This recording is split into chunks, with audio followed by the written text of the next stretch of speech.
Hi friends, welcome to my channel. நாம் இன்றைக்கி சின்ன மருமகள் சீரியலில் இன்றைய எபிசோடை பார்க்கலாம். தமிழோட அம்மா தமிழ்கிட்ட, நீ ஸ்கேன் பண்ண ஹாஸ்பிட்டலில் வந்தப்போ நான் அங்கே தான் இருந்தேன். உங்கள் சின்ன மாமி கீழே விட நான் தான் காரணன்ட்டு சொல்கிறாங்க. என்னம்மா நீ வேலை பார்த்து வச்சுருக்கேன்னு தமிழ் அவங்க அம்மாவை திட்டுறாங்க.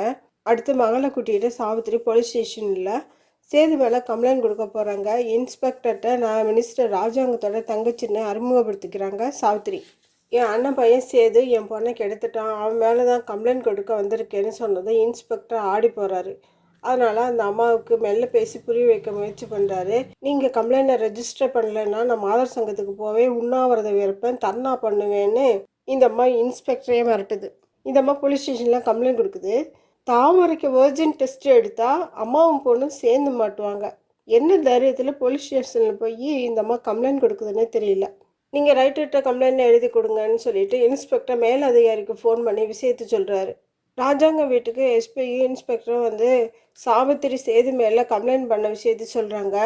சார், இந்த கம்ப்ளைண்ட்டை நாங்கள் எடுத்தாலும் நெருக்கடி, எடுக்கலைனாலும் நெருக்கடி, எங்களுக்கு என்ன பண்ணுறதுன்னே தெரியலன்ட்டு எஸ்பி சொல்கிறாரு. அதுக்கு ராஜாங்க, இது குடும்ப பிரச்சனை காரணமாக தான் அவள் இப்படி பண்ணுறா, அதனால் கேஸை எடுக்காதீங்கன்ட்டு சொல்கிறாரு. சார், நாங்கள் அப்படி பண்ண முடியாது, ஏன்னா அந்த அம்மா மாதர் சங்கத்துக்கு போவேன்ட்டு சொல்கிறாங்க. இது பெண்கள் பாதுகாப்பு பற்றிய பிரச்சனை, இது பெரிய இஷ்யூ ஆச்சுன்னா உங்கள் அமைச்சர் பதவிக்கு ஆபத்தாக வாய்ப்பு இருக்குன்ட்டு எஸ்பி சொல்கிறாரு. இந்த விஷயத்தை கேட்டு குடும்பமே ஷாக் ஆகுது.